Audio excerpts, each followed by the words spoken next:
আজি আমি অসমৰ চাহ শ্ৰমিকসকলৰ যেটো বৰাকত কিমান আছিল আৰু ব্ৰহ্মপুত্ৰ ভেলীত আমাৰ যেটো মজুৰি বা চাহ শ্ৰমিকৰ যেটো বেতন তাৰ ওপৰত কেবিনেট বৈঠকৰ আৰম্ভণিতে অসম চাহ মজদুৰ সংস্থা আৰু ভাৰতীয় চাহ মজদুৰ সংস্থাৰ বিষয়াসকলৰ সৈতে আৰু এচিকেএছ অসম চাহ কৰ্মচাৰী সংস্থা আৰু চাহ বাগানৰ মালিক পক্ষৰ সৈতে আমি ত্ৰিপাক্ষিক বৈঠক এখনত ভাগ লৈছিলো তাত সিদ্ধান্ত হৈছে যে ভাৰত চৰকাৰে এতিয়া লেবাৰ কোড প্ৰণয়ন কৰিছে সমাহৰ পিছত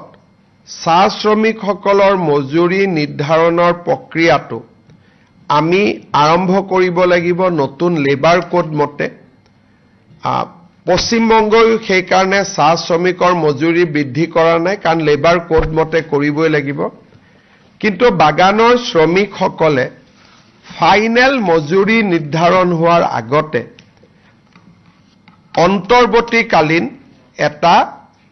মজুৰি বৃদ্ধিৰ বাবে আমাক আবেদন কৰিছিলে আমিও কেবিনেটত এই বিষয়ে আলোচনা কৰিলো 1 এপ্ৰিল 2026 চনৰ পৰা কাৰ্যকৰী হোৱাকৈ আমি চাহ বাগিচাৰ শ্ৰমিকসকলৰ দৈনিক মজুৰি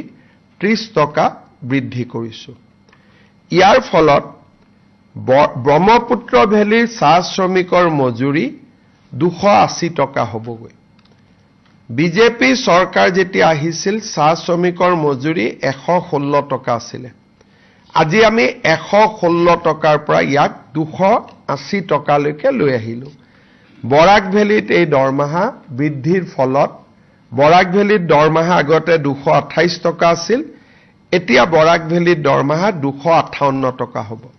কিন্তু এইটো অন্তৰ্বৰ্তীকালীন মজুৰি মই আশা কৰো যেতিয়া ফাইনেল মজুৰি হ'ব ই 300 টকা পাৰ হৈ যাব